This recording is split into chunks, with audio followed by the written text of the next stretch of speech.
good almost. So we talked about shingles, we talked about gutters. There's so much more that goes into it. But say I'm a homeowner and I'm shopping around. I'm getting multiple bids here and there. Let's call it apples to apples. Why is comparing one bid from a contractor and the other, why is that maybe not wise? What are some of the hidden things that a contractor might not be telling you about? And is that a good thing or a bad thing in your opinion? First of all, I think getting multiple bids I highly recommend getting multiple bids. The reason being is we're not perfect, and my solution to your problem may be different than somebody else's solution to your problem. And so the costs can vary there. You just get differing opinions. In construction, there's certain things that it's almost like being a doctor. Like you get second opinion from a doctor. You should definitely get a second opinion on roofing knowledge. And if you have someone you can trust, that's great. But I think just within the process, it's in the homeowner's best interest for there to be competition. So nothing against any competition. The thing I hear all the time that I don't like is when people are like, they say, I want to compare your bid to their bid, apples to apples. The reason being is I don't think there's such thing as apples to apples because of the way that most contractors put together their estimates. So when we put together an estimate, we list out the main things that are going to be in there. We list out the shingles, the nails, the vents, the wood, the products that are going to be there. They're all going to be listed in our bid. And they're all of that factors into that final price. But what also factors into that final price that may not be listed there are things that we do as normal parts of our business. So the way we run a job site, when our guys show up, they're going to move your patio furniture out of the way. They're going to make sure that your flower vase that's sitting on your front porch isn't going to be broken when we leave later that day.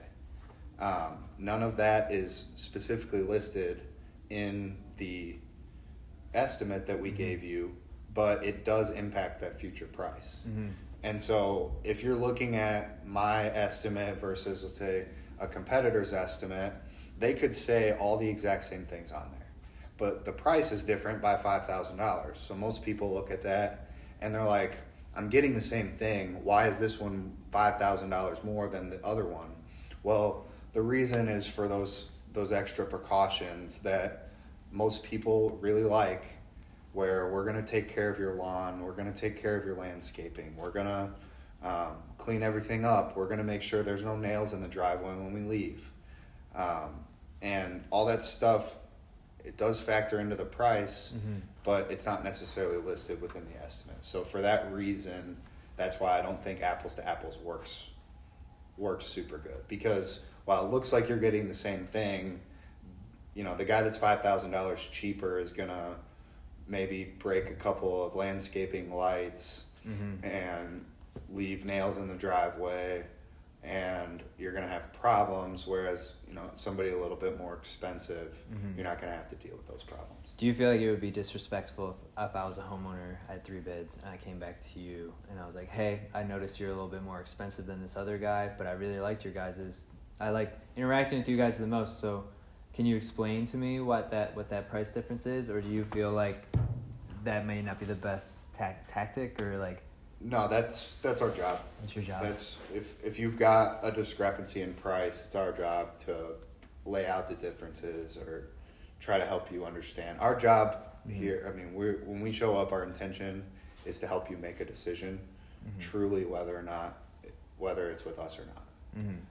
So we'll assist you in making a decision.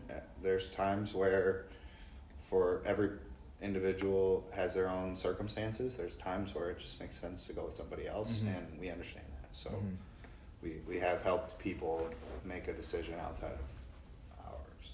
And I like that about us, at least. Right. I think I started here like this time last year, and I remember that was like some of the first things you guys were saying was like, we go in and we're just like, hey, we're just trying to help you out. Like I think that's good because it's real. Like a homeowner could you might not be the right fit for the homeowner, but you can tell that they need some help. So it's Yeah. like getting them the right information. So maybe that's something that you as a homeowner could look out for, is just knowing that like there might be snaky salesmen that are just going to say what you want to hear, but then there's going to be other people like us that are like just trying to educate you.